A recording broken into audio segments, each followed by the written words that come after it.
Okay, so let's start the second part of talking about quantum money.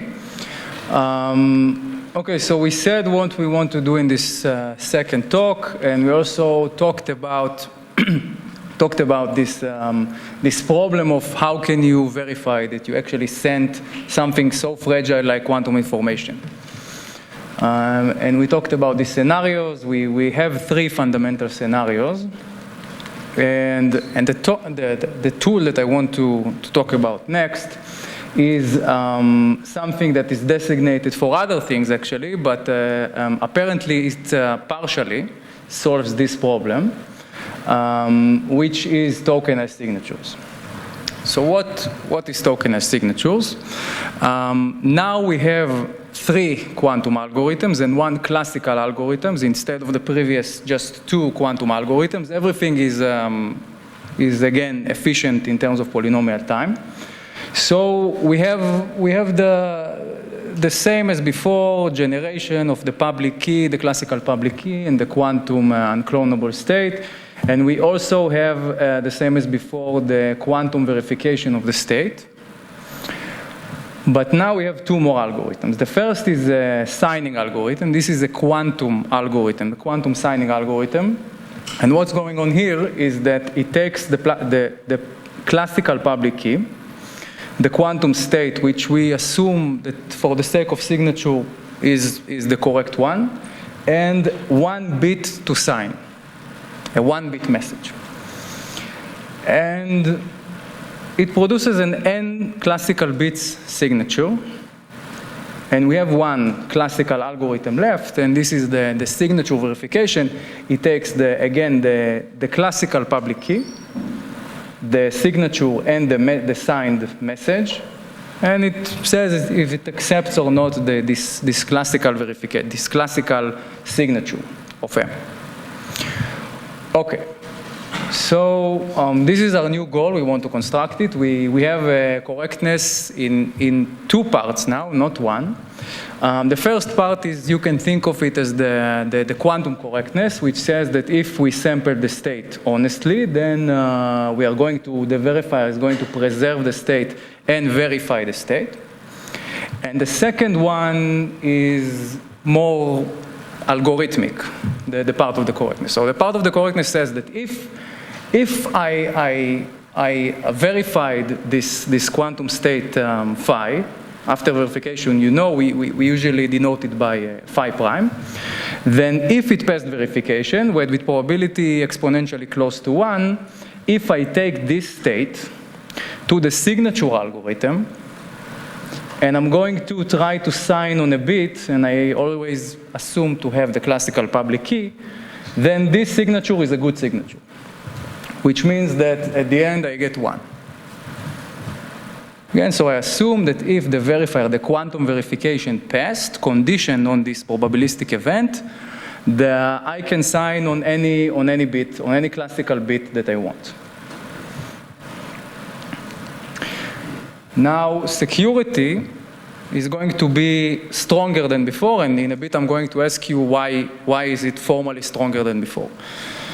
So the generator is going to, as usual, give the public key and the quantum state, which we now think of as a signature token, like a one-time signature, to this quantum polynomial time adversary, and the adversary is going to not try to clone the state, it's going to try to do something much more presumably modest, which is to just produce two signatures for 0 and 1.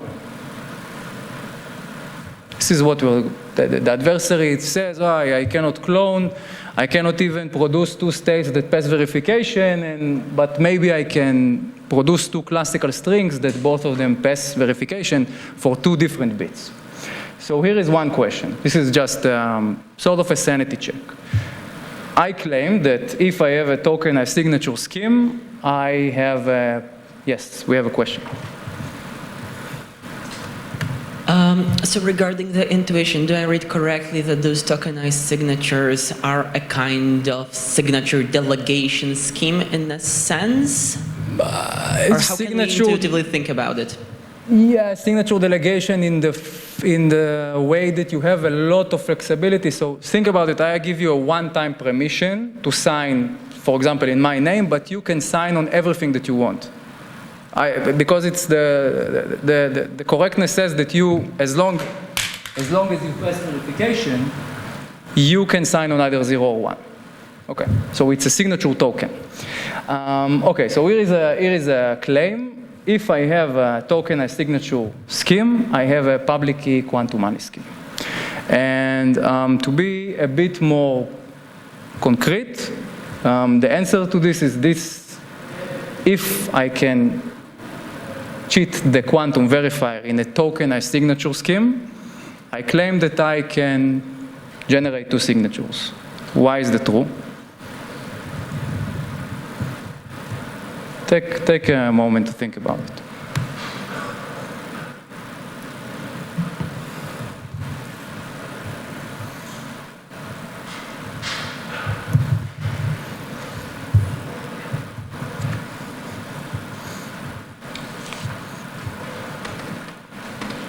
I earlier said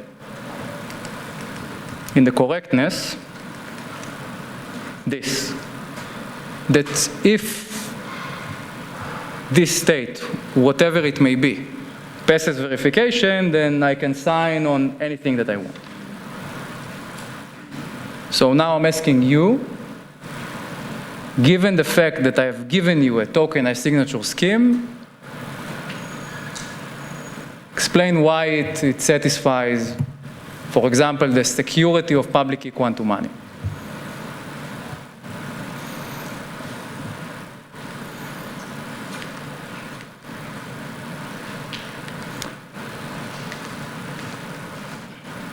Okay, so let's try to think what is going to happen if I manage to break the security of public key quantum money. This is just the security of public key quantum money. It means that I got 1 copy, I output 2 quantum states, and both of them pass the quantum verification.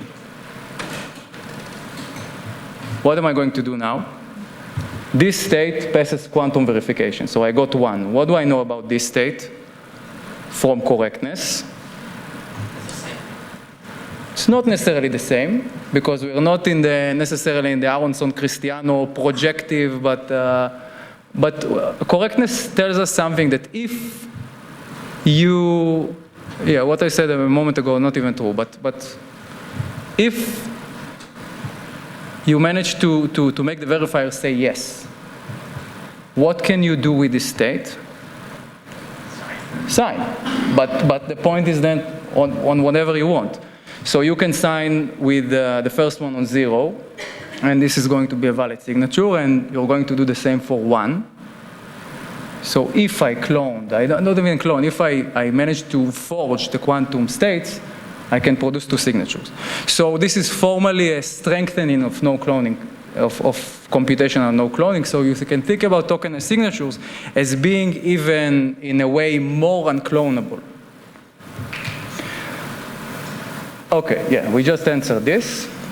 And another intuition that you can derive from this tokenized signature is that this signature, sigma m, you can think about it as a classical proof of the deletion or the destruction of the quantum information inside this psi pk. From a similar argument, you can say that if you manage to output 1 signature for whatever bit, 0 or 1, but you can think about it as a classical proof of destruction and also a state, that's impossible. Think about why. So it's an even easier argument than the implication to signatures. So if I'm seeing this classical piece of information and it passes the verification, I know that the state is destroyed, which is something very weird, something very unique to quantum mechanics. You can prove that you did something on your computer locally.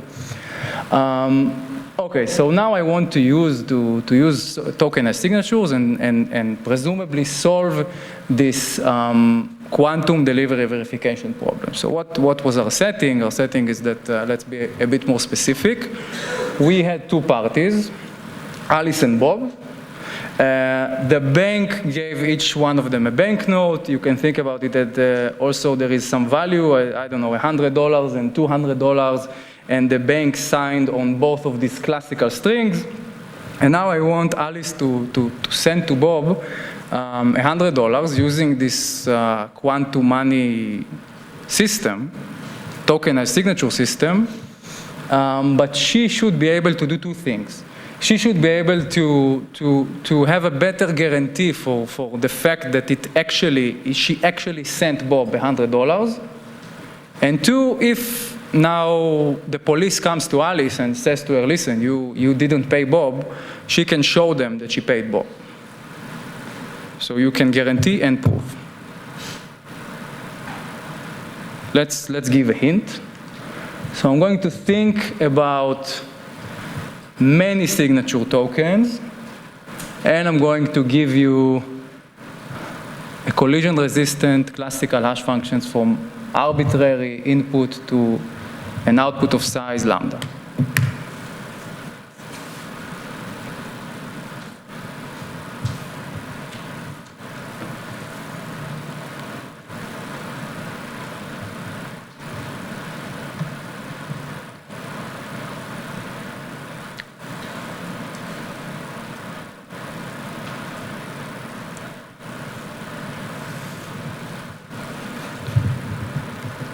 So let's say that Bob sent to Alice his public key. This public key, it has, I don't know, many bits, many classical bits of information, but everyone can see this hash function H. What can Alice do? Let's say uses only classical communication in order to send $100 to Bob and be able to actually prove it later.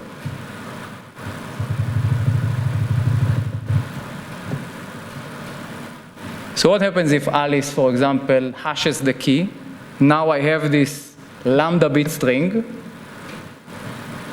choose the corresponding public keys. Sorry? I can choose the corresponding public keys and see how it will be useful. Okay, but okay, so here is one hint. I hashed the public key. And now what happens if, for example, Alice signs this classical hash of the public key? What does it mean? If I'm saying that a signature is like a proof of destruction of the quantum information, what does it mean? It means that now this state, which worth money, is destroyed. So after I signed on the hash of the public key, I no longer have this state, just by the security of the tokenized signatures. And now what Alice is going to send to Bob is just this signature on the hash of the public key. What does it mean is that now if I'm going to look on this signature, I'm going to say, okay, well, show me the public key corresponding to Alice, and this was worth $100. And everything that's signed using this key is going to worth $100 more, if it makes sense.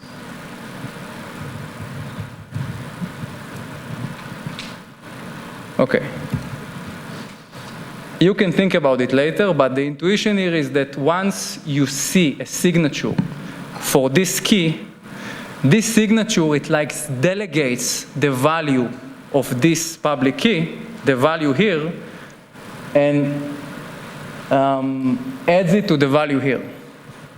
So this is a very specific way that works currently only for quantum tokens, for unclonable quantum states, to delegate the authority of this token, which in this case is just the value of this public key, which is $100, and add it to the second one. And now when I'm looking on this key, together with this signature, I know that this key doesn't just worth this value, it also worth this value. This needs some digestion maybe, but let's move on, and this is one way you can move past this quantum verification, delivery verification problem. Shweta, you have a question? I didn't follow. Yeah, Do it slowly. I feel it's a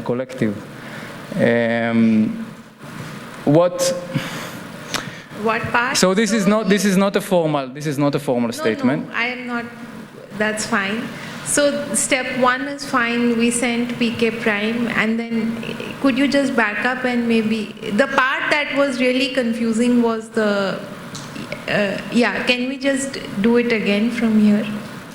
Okay, so think about now I'm Charlie, and Bob wants to give me this thing and wants to say to me, listen, this what's really happening, okay, this is something important that I didn't say, is that you don't now have 2 tokens, one of $100 and one of $200.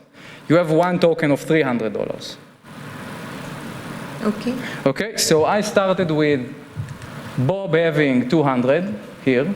This says 200.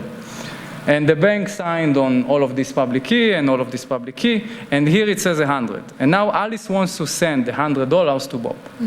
What she's going to do is going to say to Bob, listen, pick a token that you want this token at the end of our interaction to be worth $100 more. Okay, it doesn't matter how much it is worth now, it's going to, at the end of the interaction, it's going to worth X plus 100. And he takes the public key of this token. In our case, this is the token that he picked, and he's going to send it to Alice. Okay.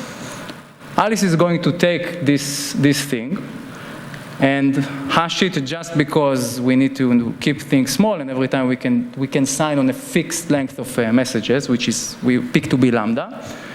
And he's going to sign on the hash of this public key. Okay, and she's going to send it back to Bob. Now the point is that if I'm Charlie now, and Bob gives me 2 things, not 1, it gives me this public key, but it also gives me this signature.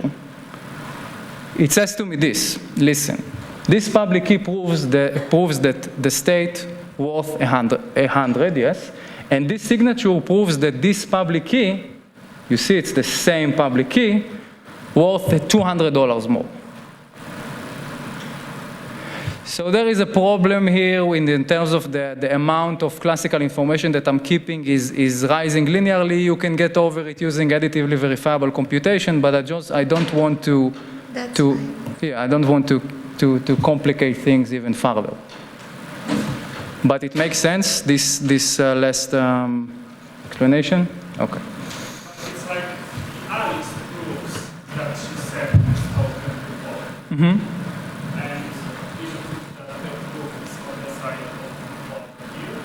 no, this is now a classical string, and Alice can, let's say that now Bob goes to the police and says, listen, I gave Alice this, I don't know, I sold her a TV, and she didn't pay me.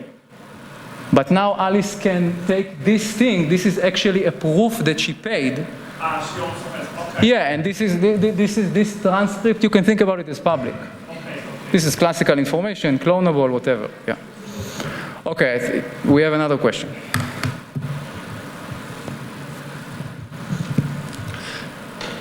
And what if Alice was malicious and created the signature but didn't send it to Bob just to mess with him? Yeah, but then she would mess with herself really, because her incentive is to show that she paid. In every cryptographic situation, we need to think what are the incentives, right? So if she wants to prove that she paid, she would do it honestly. If she doesn't want to prove that she paid, nothing can essentially stop her from destroying her own state just, on her computer. I mean, if I understand correctly, she can create the signature, and so she has it.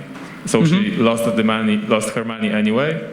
But she can just not send the signature to Bob, and then for her it's the same, but Bob doesn't have the signature, so maybe it's bad for him. Yeah, and then what would she get out of it, right? Because she needs to show that she paid, and if she didn't show him that she paid, well, she could, if someone else, let's say the police asked if she paid, she can show them the signature, and, well, there's no telling if she actually sent it to Bob or didn't. Okay. So you're thinking of a scenario where she wants to look Bob, to make Bob look like he's complaining for nothing? Yeah, exactly. Yeah, I guess she could do that, yeah. I mean, she could not give Bob the payment receipt and then show it to a third party. Yeah, that's a possibility. I'm not sure. I didn't think about it enough. What are the implications of it, if this is really, but you can do this. And at to make least. sure I understand, so, and in that case, Bob cannot use the money he should get from Alice, right? Yeah. The only thing that makes this token worth $200 more is this classical information. Okay, thank you. Yeah. Okay. Right. I guess to resolve this, the idea should be that if Bob sells a TV, he should first get the money, verify, and then send the TV. And the good thing is, at this point, there's no conflict anymore because Bob can prove that he paid, and Alice can prove that she paid, and Bob can verify before sending the goods. Yeah. What Chris is just saying that the order, the incorrect order that I described things earlier is not the way to do it. You should wait with giving the whatever you're selling and first seeing the proof of payment. And then there's actually nobody can get Nico? Yeah. To me, the way you defined this delivery verification problem sounds a lot like a Byzantine problem, right? That whoever makes the last move is supposed to make the last move. If they're malicious, then they just don't send whatever they're supposed to send. And thanks to Cleave, we know that even in probably there's quantum versions of this. There's no way to solve this without outside help. So it depends on your situation, right? If I think that what Chris just described, if you're Here there is outside help, right? Because there's the bank that signed the publication. yeah, I think what Chris described would have a different problem. Like, wouldn't have this one, but like then you have to change the party that stops talking, and then you can blame the other one. I feel. I think Nico's right. I don't think you can solve this with quantum. It's a Byzantine agreement problem. Generally, just staying in any quantum state, no, it doesn't solve it. It solves it on a very specific scenario of, for sure. You cannot always prove that you send any quantum state under any agreement system. Yeah. So what Nico is saying, and that's an important point, is that this solves this quantum delivery verification problem for very specific kind of states and scenarios for the states. Okay. Another question. And also, like in those, just similar to those Byzantine protocols, we can always just say that if they eventually send it, it's as though as they sent it in the first place, because just as Nico mentioned, that's a fundamental problem, and that's how we usually solve it by simply adding another round. Okay. So there are classical techniques, I guess, to solve some parts of it, but the quantum solution does not solve it fully. I think there was another question here. Yeah. So when we're doing something with the quantum computation, we can always reverse it, right? So can we use that signature and reverse the computation and get the token back? So security tells us that we can't, right? Because if we could do this, I could take 0 and the token is perfectly fine. I would compute the quantum signing algorithm. I would measure signature for 0, and then I would rewind it. So the point is that the error in this proof of I can rewind the signature is that we know that quantum unitary operations are invertible but not measurements. Measurements actually are the only thing in quantum theory that loses information. You project to a different... I see. So it would be reversible, but because we measure it and turn it into a classical signature, we can't do it anymore. Exactly. Yeah. Okay, so this created some controversy, but let's say that it solves a part of the problem. And we got classical communication for free at this point, which is really nice because quantum communication is hard, technologically speaking. So how we construct tokenized signatures? I'm going to define a coset state, which is going to be very similar to a subspace state, but we have this change where there are also x and z, and the state, the coset state of S, x and z is the uniform superposition over S with a string shift of x. So all of the elements in S are plus x. This is plus mod 2. And we have this phase. For every u, it's the inner product between z and u. And this determines the sign. This is also just, you can think about it as a quantum one-time pad of this, with pads x and z for the subspace state of S. Okay, and it goes, again, very well with quantum Fourier transform, specifically quantum Fourier transform mod 2, which is just Hadamard transform. And we go from a coset state of S with string shift x and phase shift z, we go to the coset state of the dual subspace of S, but we switch the string and the phase. That's another, just by calculation, you can start from this side and show that you get here, which is very helpful. Okay, so what was shown, what do we know in terms of constructing token as signatures? If we sample at random S and X and Z, the shifts, the string and phase shift X and Z, and S is as before a subspace,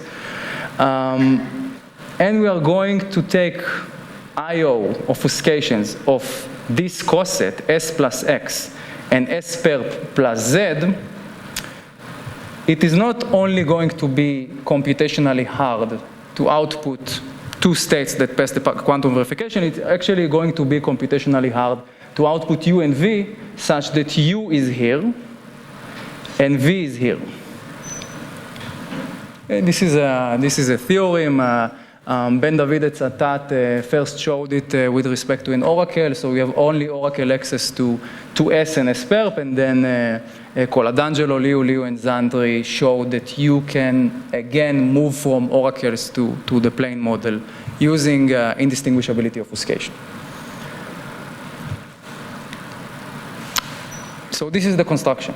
This is the construction, very similar to before. So you can see why a lot of these techniques repeat themselves, and why they are valuable to a lot of public key quantum cryptography.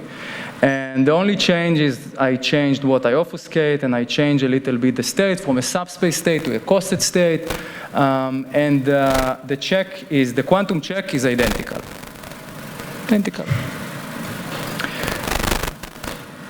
But this is a tokenized signature scheme, and we want the other two algorithms. So how do we check a signature? How do we check a signature? So we need to think about the hardness. The hardness tells us that if I'm going to give the adversary this full package of the obfuscations of the two circuits and this state, it's going to be hard to output one classical string in the, let's say, primal coset, and another classical string in the dual coset. And we want a signature scheme, a tokenized signature scheme, so we want a way to take a quantum state, which is unclonable, and a classical bit that I want to sign, and I want to be able to sign on 0, and I want to be able to sign on 1, but not on both of them. And these are two classical strings that I don't know, that I maybe know how to produce one, but not both of them. So how can I relate this hardness to the security of my scheme? I'm going to think of the signing as just deciding on the basis that I want to measure. This looks very simple, and it really is. So if I want to sign on 0, what can I do? This is going to be m equals 0, so I'm doing nothing quantum here, and I'm just going to measure. What happens when I'm measuring the coset state of S with string shift X and Z?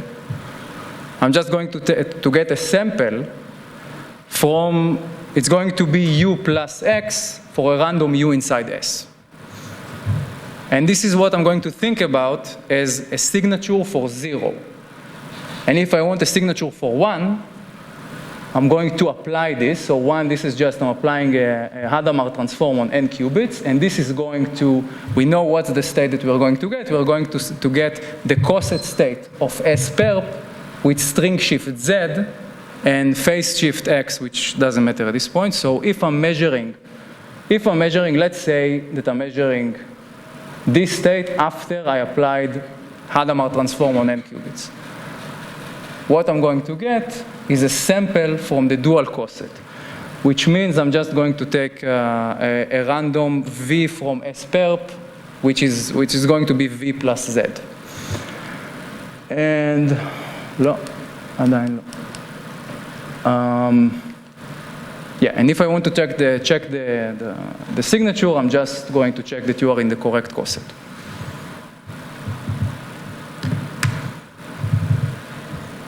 Everyone on board with this? Okay. Okay, so we saw how to solve a limited case of this quantum delivery verification problem, but I claim that we did not do even this. So we thought about 2 users, right? But what about a scenario where the bank is sending? We have some of the same problems, right? The bank sent the banknote, and now the user wants to complain that it did not get anything. It can happen. The bank, we don't know how the bank is executed, and the bank can just decide not to give the user anything. And I think most importantly is this communication channel. Quantum communication channels are very noisy, and we have very important unclonable states. And again, the channel can mess up our state, and we have the same problem as before, that we don't even know if the channel is trying to mess up the state or not.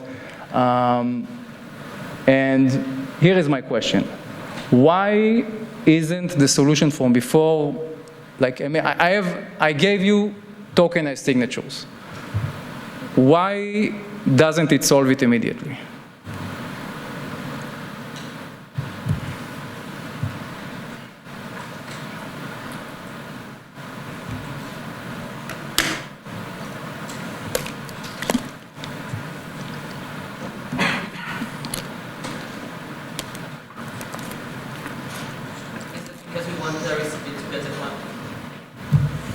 Is that because we want the recipient to actually get a quantum state and not something classical? Because in the solution, the recipient got something classical. Yeah, but I mean, I don't think that's a problem. I mean, why cannot the bank and the user execute the same protocol as before? So this is a kind of a silly question. I think that I'm overcomplicating it. So how did we have a... I guess the client already has to have like a token. Sorry? So the client already has to have a token that it sends the public key. Amazing, yeah, okay. So we assumed that both of them already have tokens. And for them to already have tokens, the bank needs to send it to them. So in the first place, the assumption that I kind of hid here is that they already have tokens. If they don't have tokens, this cannot be executed. So for them to have tokens, they need to get it from the bank, and then a real problem is from the bank to them. And this is where this idea called public key semi-quantum money can help us again. Because the way that we are going to, and we're already doing, thinking about classical information in this lecture is not that this gives us maybe a weaker technological model and makes things easier to implement. Sometimes classical information is fundamentally important. It helps us to prove things that we cannot do with quantum information. So this is how we think about it here, and this is how we think about it in the next and last part of this talk. Yeah, so if the bank just generated this unclonable PSI-PK, I don't know how to send it. I don't know how to send it and guarantee sending. The idea that we can think about is this. let's say that the bank has this protocol for delegating the generation of this state psi pk. And now this is a classical protocol between a classical bank and a quantum user, where the bank gives classical instructions for generating this quantum state. This is very tricky what I'm saying, and we're going to understand in a bit why. And then we essentially solve the problem, right? Because the bank assumed that the bank can prove in a completely regular classical zero knowledge that it sent good instructions. And this is just classical instructions, so everyone can see them. So this is going to be the idea that we're trying to implement. So before we had tokenized signatures, and now this algorithm is the only one that really changes, and we're going to have a protocol. It's called semi-quantum tokenized signatures between a classical sender and a quantum receiver. They, again, have, just like the generation algorithm, have a security parameter n, and they are going to output a classical public key and a quantum state. Only the receiver gets the quantum state, and the public key is classical, can be distributed, whatever. So this is what we're trying to construct. So you can construct it in 2 steps. There are 2 papers to show how to do this. The first step is that you can show how to do this classical delegation of states that are publicly verifiable and unclonable. And the second one is to show how you can take these delegated quantum states and actually show that they are not only unclonable, they have this stronger property of tokenized signatures, and we will touch only upon this. We will actually see how to do this, and let's clean our mind at this point. We have a very concrete task. We have a classical sender. We have a quantum receiver, and the sender wants to talk to the receiver, obviously completely classically. And at the end of this interaction, we think of this as the classical instructions for generating an unclonable state. And at the end of this interaction, both of them are going to have the public key, but only the receiver is going to have this unclonable quantum state. But we have to talk about security, because before I generated, as the sender, the state in my computer, and I sent it to another party, and a lot of the security and almost all of it depended on the fact that it all happened on my computer. For example, the knowledge of the secret subspace S was on my computer first, and then I generated the state. So here we want to be able to, even if this receiver is malicious, quantum polynomial time, and I'm going to talk to it honestly, we're going to ask for remote non-forgering or non-cloning, which means that if, just as before, the receiver tries to output 2 states such that both of them pass the quantum verification, it is going to be able to do this only with a negligible probability. So if we manage to do this, this is 1 part out of 2, but we will focus on this. So the main point is that now this unclonable state is generated by the same computer for which it should be unclonable too. We're focusing on this. We don't want the full tokenized, semi-quantum tokenized signatures. This is a notion that was first introduced by Radian and Satat. They defined it, and we want to construct it. We are going to see this theorem that if we assume sub-exponentially quantum hardness of LWE and the same as before, quantum secure I/O, we can construct this public key semi-quantum. Okay, so again, a protocol between the sender and the receiver, and at the end of the interaction, we want this to be the outcome. Okay, so now I'm going to think about a general template to do this. We're going to try to understand as much as possible from things that we already know from the previous constructions. These paradigms of using oracles and using subspaces, that is going to be extremely helpful. But let's think about this. I now have this classically efficiently samplable distribution, call it chi, and I'm sampling what's called the generation key. This is a public key, public generation key. This public generation key is going to go to a quantum algorithm, and this quantum algorithm is going to sample a classical serial number beta together with a quantum state psi beta. What I'm going to ask in terms of security, it's going to be, let's focus on unclonability. It's going to be impossible to get this generation state, output this serial number, and 2 copies that correspond to the same beta. So I'm claiming that this is very easy already. So let's be more concrete. I have a sender, a receiver. The sender is going to sample this generation key. It's going to send this classical generation key to the quantum receiver, which we don't know if honest or not. It's going to run some efficient quantum computation and output a classical part that is sampled together with the quantum part. And the quantum part should be unclonable. And this can already be achieved using just, for example, quantum secure hash functions. How can I do this? How can I show a chi and a g such that if I manage to output beta and 2 copies of psi beta, this should be, I break some security. I break the security of the CRH.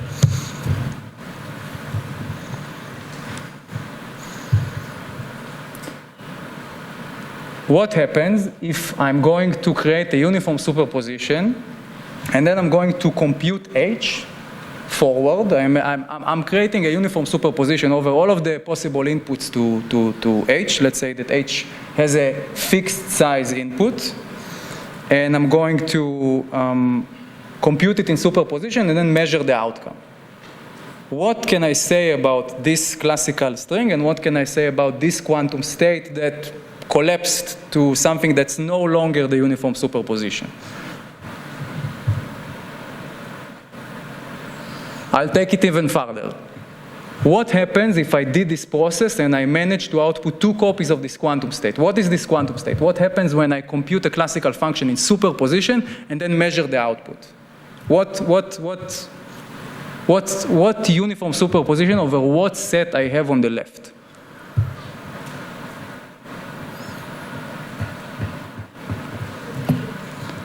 Pre-image. Exactly. So what Shweta is saying is that I can think about this classical generation key as a public key to a hash, and then this is just going to compute the hash in superposition, and it's going to look like this. So I'm going to sample a hash key. This computation just computes H in superposition and then measures. And Y is going to be some random image of H, but the point is that this state is going to be all of the X's that map to Y. And if I have 2 copies of this state, I can measure both of them, and I just got two uniformly random samples from the pre-image set of Y. Yes? But as the receiver might be malicious and no one forces me to actually do this big superposition, I can actually choose an X of my choice, compute the hash, and then output cat X, and Y. Because in general, I can always remember the whole transcript that I had with the sender, and then do a kind of replay attack to generate it twice, as long as the generation procedure on the right-hand side is not too random. Okay, so you're thinking ahead. You're trying to think, how can I use this thing? And I didn't say that I can. I just said that this paradigm of thinking of a chi and a generation key and a generation algorithm that generates this state, it makes sense because we can generate like these states we can sample unclonable states together with this classical serial number. It is true that the receiver can decide not to actually execute the honest G, which is in this case just computing the hash in superposition. We'll see how we'll deal with it. But that's a great point. Yeah. Okay. So what about public verification? The thing that I just showed, I don't know how to verify a uniform superposition over a set of pre-images of some Y. And we're going to use insights from before about using idealized obfuscation for classical functions. So now we're going to sample we're going to have a bit of an update to this scheme. We're going to sample GK together with an SK. And the SK is going to let us do this. So the adversary is going to sample however it wants a beta. I don't know, with continuous to what was said here, I don't know how it actually decides to sample beta. But this secret key is going to, I'm going to have this computation C that given the secret key and a beta, it computes a classical function f beta. It is all going to be clearer in a moment. I know that this is very abstract at this point. And this, you can think about it as a secret. For example, an analog to this is thinking about f beta as the classical description of the subspace S from before. And we know that if we have this thing, we can obfuscate it. And I'm asking that this state is going to be, psi beta is going to be publicly verifiable given only quantum oracle access to a classical function f beta. And this reminds us of the previous way of doing things. Yeah, and in terms of malleability, I'm going to ask that for every beta, if I have this quantum state, even if I have GK and oracle access to f beta, it's not going to be possible to clone psi beta. So this is what we're going to do. We're going to sample a generation key together with a secret key. The generation key is going to be sent to the quantum receiver. Let's assume for a moment that the receiver is honest. The receiver is going to sample this pair of classical and quantum information.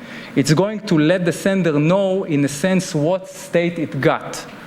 Because this is a very entropic computation in terms of if the receiver is honest. If the receiver is honest, for example, the example with the hash function, I have no idea as the sender what is in this register. So the receiver is going to let me know, and then I'm going to obfuscate this f beta. And this is going to be enough to verify the state. So this is our final goal, is to find these 3 algorithms, 2 classical algorithms, 1 quantum algorithm, and with all of the constraints that we just said. So here is a question that, what do we really want from these algorithms? What kind of abstract properties they need to satisfy in order for our security to be satisfied? This is not an easy question, but it has a simple answer. We actually want beta to contain entropy. But we need it to contain entropy no matter how the adversary computed it. Let's see what I mean by this. So if you have an honest quantum computation, it's not hard to produce random classical strings, right? If I want to, for example, produce a random n-bit string, a very simple quantum circuit to do this is just taking n qubits in the state of 0 to the n. Then I'm going to apply Hadamard measurement, and then I'm going to measure. I'm going to get a fully entropic n-bit string. But my situation is different. My situation is that I don't know how the malicious quantum receiver acts. It gets this, all I know that it gets, this is a black box to me. It gets this classical generation key, public generation key. It does something in quantum polynomial time. And then it outputs this pair of something that might be random, might be not, and a quantum part. And I want this to still have high entropy. And what I'm claiming is that I have it to have entropy. Why does it have to contain entropy? So assume, for example, that you have a quantum polynomial time adversary, this receiver, and it gets a GK, and GK outputs a specific beta along with psi beta with some noticeable probability. Any inverse polynomial probability. I don't know how it does this, but it can aim for a specific beta, crucially together with the quantum state that accompanies beta. I claim that if this happens, I cannot have security. I cannot have this state unclonable. Let's say that he does this with probability 1/100. He can just repeat it, right? If he does it with probability 1/p, so he can do it twice, just by repetition, with probability 1/p². And this is exactly the answer to this problem. So I want, for any beta, the amount of entropy that I have for beta needs to be large. It cannot be sampled with any inverse polynomial probability. And one nice way to think about this is that you can think about this part as a quantum proof for the entropy in beta. So if I manage to sample them crucially, again, together, not just beta, because beta I can do whatever I want. I can just, I don't know, output a string of zeros. But if I manage to output beta together with psi beta, and psi beta passes this quantum verification process, you can think about psi beta as something that guarantees, like a quantum proof for the classical entropy in beta, which is something that we don't have in classical computation. All right, so now we're going to actually implement this general template. And we're going to use a tool. I'm not sure if we talked about it this week yet, but let's informally define it. A hybrid quantum fully homomorphic encryption, really built in a series of works, finally by Urmila Mahadev in 2018. So let's start with what is the quantum fully homomorphic encryption without the hybrid. We didn't have a question. Okay. So what is a regular QFHE? 3 algorithms. You can define it in many ways, but I'm going to look at this specific definition. Classical encryption algorithm and the decryption and the evaluation are both quantum algorithms. One thing that a QFHE can do, it can get this quantum circuit Q and a classical encryption of some string Y. And it's going to do an evaluation. At the end of this quantum homomorphic evaluation, it's going to output a quantum encryption of this quantum state, which is just the output of Q on Y. This is one of the abilities of a QFHE. So what is a hybrid QFHE? It is a QFHE with one added property. It has this added structure that for any quantum state psi, the encryption of psi is of the form this. So this is a quantum one-time pad of psi. And this is a classical encryption of the pads. This is hybrid QFHE. And I'm going to assume it exists. And it exists under, for example, the quantum hardness of LW. No question? Nico? Okay. Yeah. No, it's not a question. I was just checking with Giulio that all constructions of QFHE that we have are actually hybrid QFHEs. Yeah. It's not. I don't think it is always this kind of pad. Sometimes it's like a Fourier, but it's always padded and the classical encryption of the pad, I think. Which construction are you thinking? Zvika's QFHE almost as secure as classical. Sure, I see. This? Okay. So this is the tool, the main tool that we're going to use, and this is going to be enough for us. Again, I can encrypt a classical state and then do a quantum computation on this encryption and get the quantum encryption of the quantum state after the computation. Okay, another thing that you can do with this is, again, the encryptions, also for the classical parts, they also preserve this structure. This is a classical one-time pad and the encryption of the pad. And I can take this encryption, this is just a classical hybrid encryption of Y, and compute this Q of Y. And then I can decrypt the classical part. I'm not saying it for nothing. This is exactly 3 lines is something that we're going to do. I did a quantum computation that produced a classical part and a quantum part, And then I took the classical part and did another computation that I need a secret key for. This starts to remind us something that we're trying to do, but let's understand how this thing behaves in a bit more, I think a bit deeper way of looking at it, is that in all hybrid QFHE constructions that we know, if we look at this transition from the pad for Y and the pad for the quantum state, this is sometimes randomized. So let's make sure that so R is the pad for Y. And I started with some pad for Y. It can be whatever, any pad R. And this process is going to take this classical pad R and produce a different two classical pads for a quantum one-time pad. And it's going to be a randomized process for a lot of the time, and I don't really understand why yet.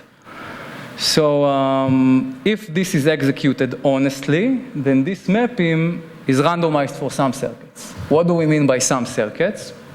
For example, if Q, the circuit that I'm evaluating, is a Clifford gate, it's completely deterministic. If I know the circuit Q, I have it, so I have a blueprint of it, and I also have R, I can compute efficiently the pads X and Z.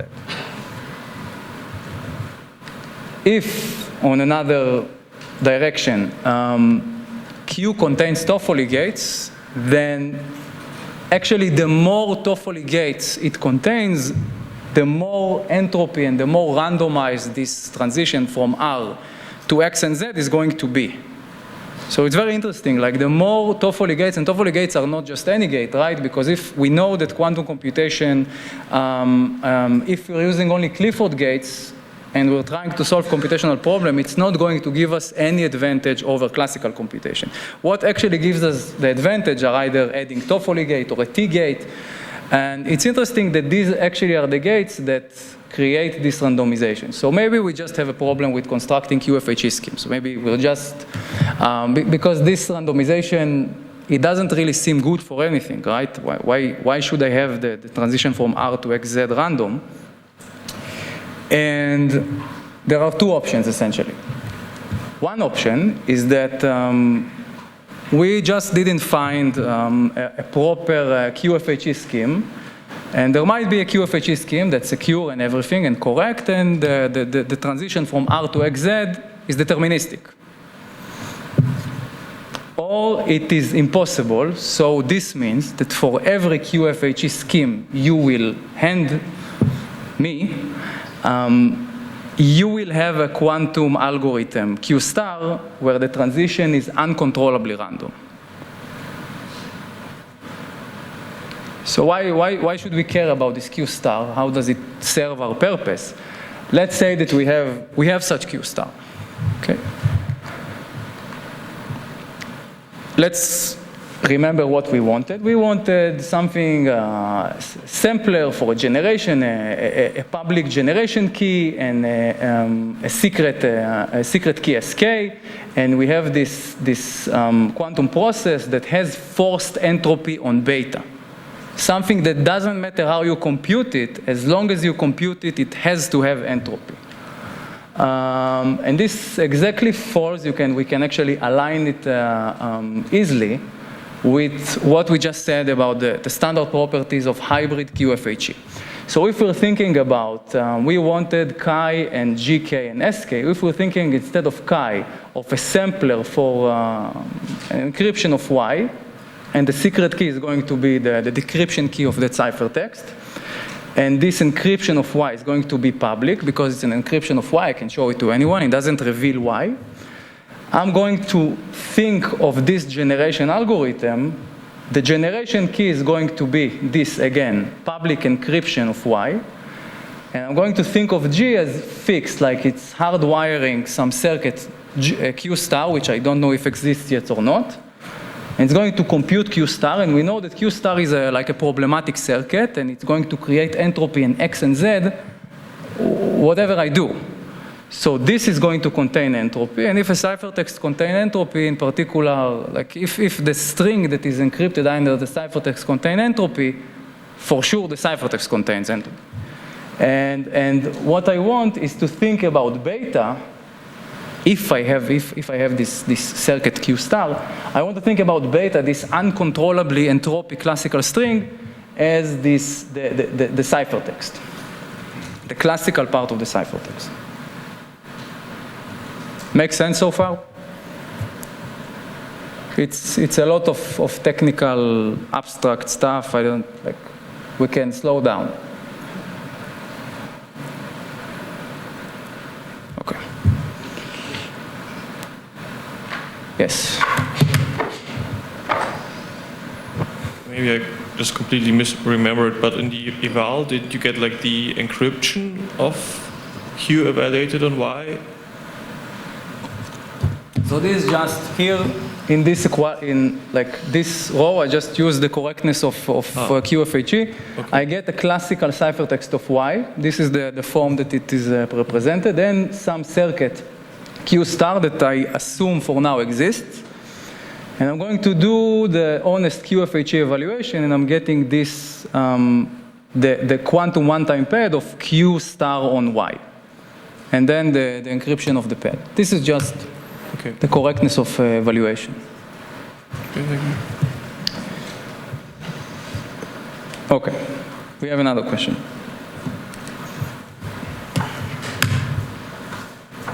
So is this correct that the quantumness in our QFHE only appears once we start evaluating? So if we wanted to encrypt and then when we encrypt, we get a classical ciphertext, but the decryption should be quantum, and that feels confusing.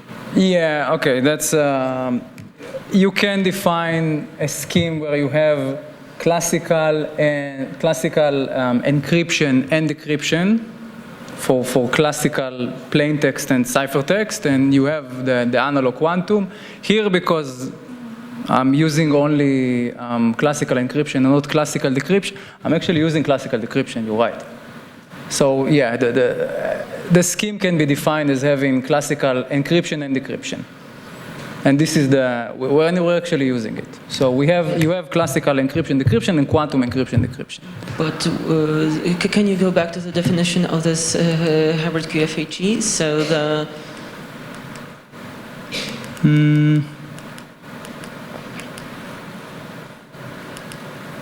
not yet. Yes. So the eval takes a classical ciphertext and a quantum circuit. Okay, thank you. Yeah. The eval, I'm going to assume that it's only, yeah. Okay, thank you. Yeah. Okay, good. So let's focus on the only thing that remains is to finding this Q star, right? I understood that it fits our template. So let's just focus on finding such Q star. That you can actually prove that no matter what you do, the pad is random. So here is an observation. We define the subspace generating circuit as a quantum circuit that is going to have a classical input, which is just the description of some subspace. Think about it as a matrix with n/2 rows and n columns, if this is a subspace of dimension n/2. And it's just going to generate, in quantum polynomial time, as we said at the end of the last lecture, it's going to generate ket S. Going to think of this circuit as Q star.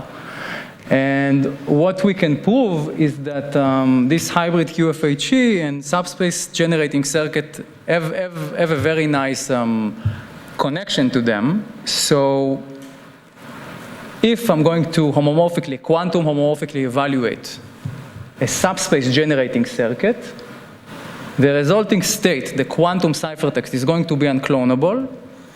And as we know, actually this is going to be entropic. The pads for the quantum states are going to, the state are going to be, they're going to contain entropy, no matter how you do this. And another thing that is going to help our security, and what we need for unclonability, is that subspace states, we just saw in the previous lectures, they are very helpful to building public key quantum money, and we know that they are unclonable even if you give obfuscations for S and S perp. But even if you give also a QFHE for the classical description of S, it's still going to be publicly verifiable and stay secure. So let's see an actual statement. Okay, so what we're going to do is this. We are going to take a subspace S, look at a basis MS for S, and then encrypt it. And we're going to think about this as our classical public generation key. Now the adversary is going to take this public key and is going to try to create this QFHE ciphertext. It's going to try to do this maliciously, generate it somehow, but I don't know how, such that this is not going to be entropic. And we're going to prove that this is unclonable and this is entropic, that it is impossible to generate this given the encryption of MS. Okay. So the proof is pretty simple, actually. We take this random subspace S, dimension n over 2, and we encrypt it and give it to some quantum polynomial time adversary A star. And let's assume toward contradiction that A manages to do this sample, this, which we think of as beta, and two states, such that, does this with a noticeable probability. How can we use these two states? Let's recall what's the actual structure of cat S XZ. Okay, so it should, one obvious thing is that it should be hard to find any non-trivial element inside S. Right, if my QFHE is secure, and I just gave you a classical ciphertext of S, you shouldn't be able to come up with an element in S which is not 0. So we're going to do just that using this ciphertext. How we're going to do this? Let's measure one of them. Let's measure one of them. We're going to get, as we know, a sample which looks like V plus X, where V is inside S. Okay. Now we're going to take this classical string, V plus X, and just add it coherently to the superposition which we already have and didn't measure yet. I measured only one of them. And that's the point. If we're doing this simple circuit that just adds V plus X to the superposition that is untouched currently, let's see what happens. This is just the definition of the coset state of S, X, and Z. Now I added V plus X, so in each term of the superposition I have X plus V plus U, and two things happen. One of them is that the X is going to cancel out, obviously, so I lost the pad, but the thing that's helping here, that this is a subspace, we know that what happens if you take okay, let's start classically. What happens if you have a uniform superposition, uniform distribution over a subspace S, and you take this random variable and you add to it any element inside S? You stay with the same distribution, right? This exact intuition is what happens in quantum states. So if you have a uniform superposition over a subspace S, and you add any element inside S, this element is going to be swallowed inside the superposition, and you're just going to get the same superposition. Maybe with a phase shift, but still the set of strings is going to stay the same. And what do we have here? We have an element in S which is unencrypted anymore.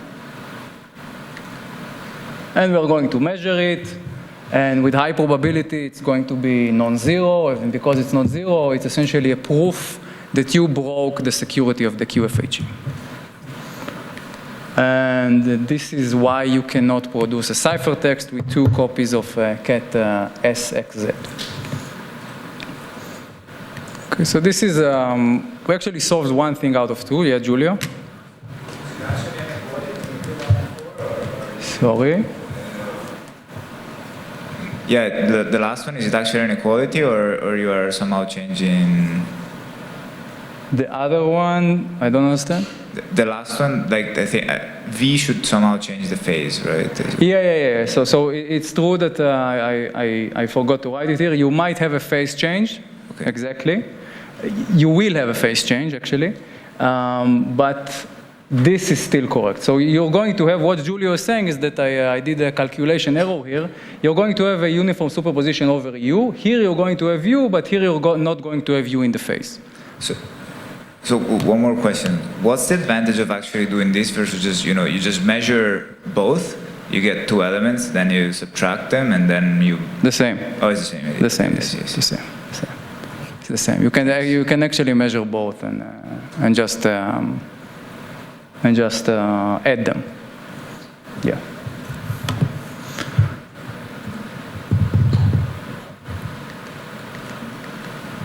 Okay, so we showed one thing. We want to show also that this is verifiable. So how do we verify this state? This is an encryption. This ciphertext is an encryption.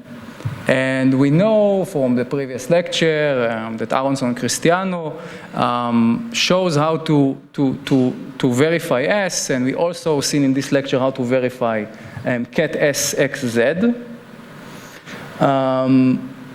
And we can just, this is a lot of text, we're just saying that we can know the pads very easily, right? So the honest receiver is going to take this classical ciphertext as a generation key.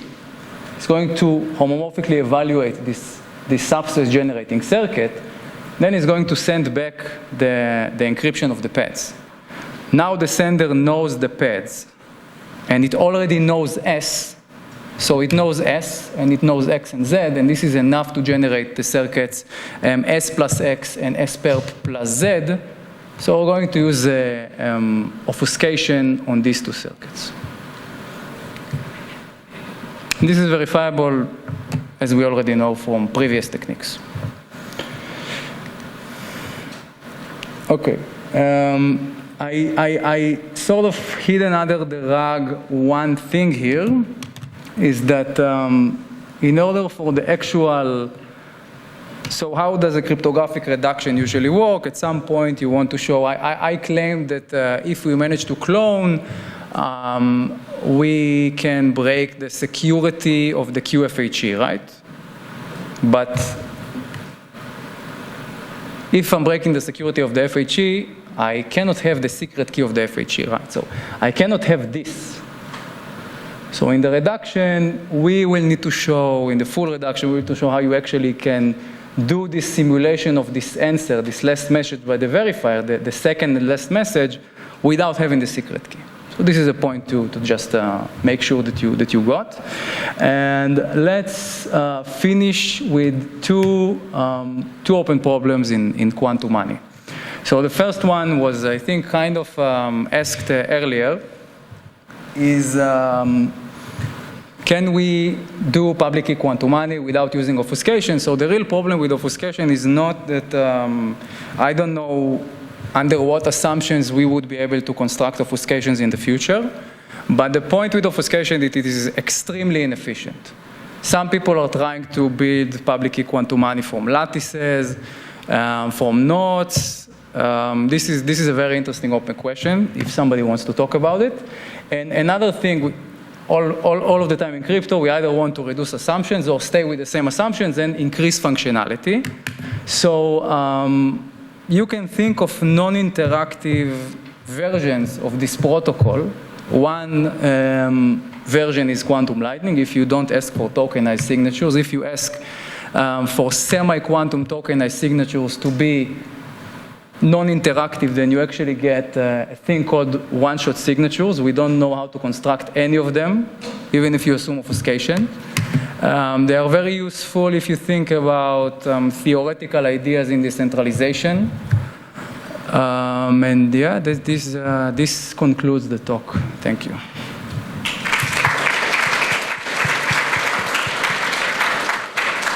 Can you go to the summary of the construction on the slide before?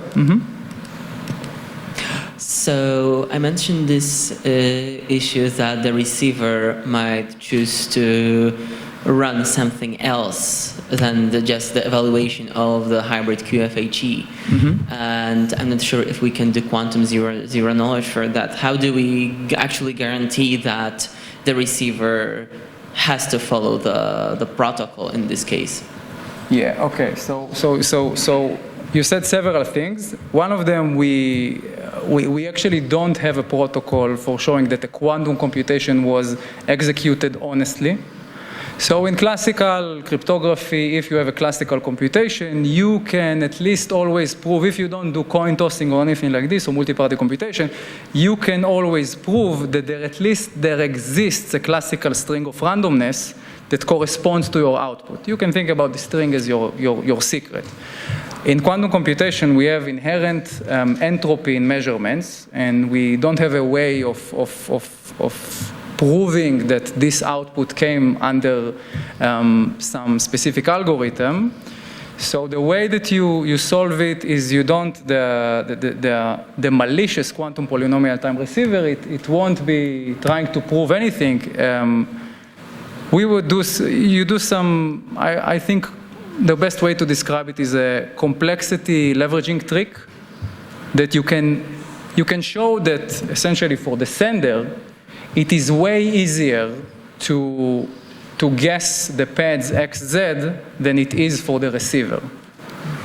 The receiver, it should be something exponentially hard, and the sender, you can move to an indistinguishable distribution that your probability for guessing X and Z is something like 2 to the minus n to the power of epsilon to an epsilon as small as you want.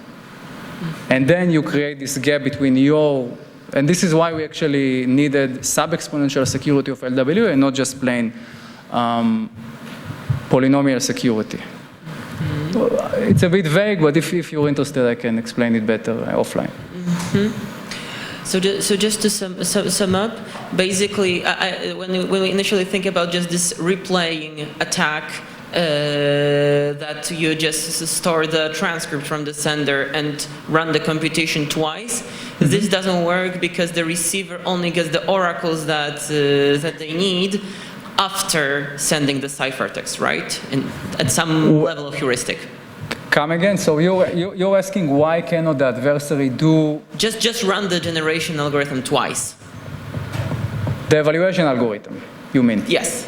Right, so this is the point. This is exactly the reason why you're going to have, this is perfect. This is exactly the reason why you have this uncontrolled entropy in the pads, because if you would get the same pads, you would be able to do this. But the fact that you got X and Z and then X prime and Z prime, you cannot do this matching attack between the pads.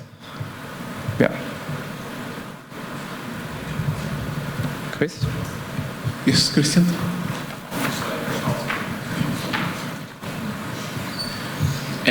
So the original motivation to go to this more involved construction was basically to, you had two motivations. One of them was a malicious bank, and one of them was a faulty channel between bank and receiver. I see how this solves the faulty channel problem. I don't see how it solves the malicious bank problem, because so what I currently don't see, and maybe I'm just slow, is why the bank can't provide the same token to somebody else as well. Okay, so this is not one of the things that we try to avoid, right? What, if I understand correctly, the misbehavior of the bank that you're describing is the bank gave Alice a token, and then it gave the same token to Bob. This is something that the bank can always do unless you really control the bank in a very, for example, one way to control the bank, one extremely inefficient, that actually connects to quantum lightning.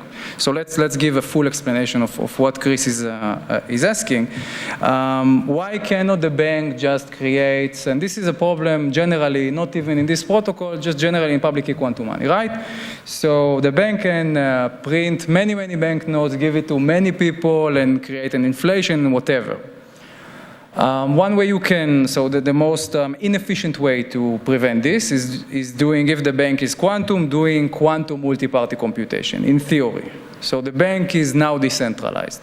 If the bank is classical, you can reduce it to classical multi-party computation, which is a little bit better, but still nowhere near realizable.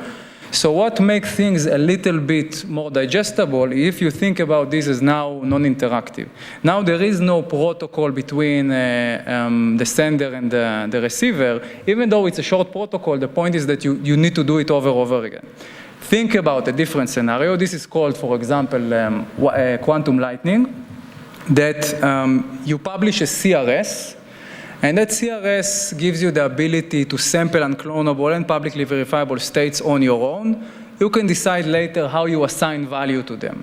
Obviously, they're not going to worth money immediately, but at least you can, the process of assigning value to the classical part of the quantum state is going to be more efficient. This is the closest that you can get, that I know, to controlling the bank. Quantum lightning and quantum one-shot signatures. Yeah. Okay. Thanks. Thank you. Yeah, so there was this open problem about constructing quantum money without this obfuscation assumption. So I know about two quite recent papers. So there is Zandri and Montgomery and one other author, you maybe, about some blueprint that is called walkable invariant and how to build a quantum money using this abstract invariant. And there is also a paper by Zandri like this year or last year about group actions? Group actions? Or? Yeah. So what is your opinion? I don't really understand it enough. From the little that I understood about this, I don't think that this is a concrete computational assumption that you know how to construct it. This is a framework for constructing quantum money if you have a group that satisfies a few properties, if I remember the paper correctly. So the bottom line is that we have progress, but we don't have even one concrete, so the last one was broken. There was, in Zandri's original paper, he constructed public key quantum money, and he also constructed a candidate for quantum lightning, which is in particular public key quantum money. And this candidate did not use actually obfuscation, so you can say that this is also in particular a candidate for public key quantum money, but then it got broken, like 2 years later. So.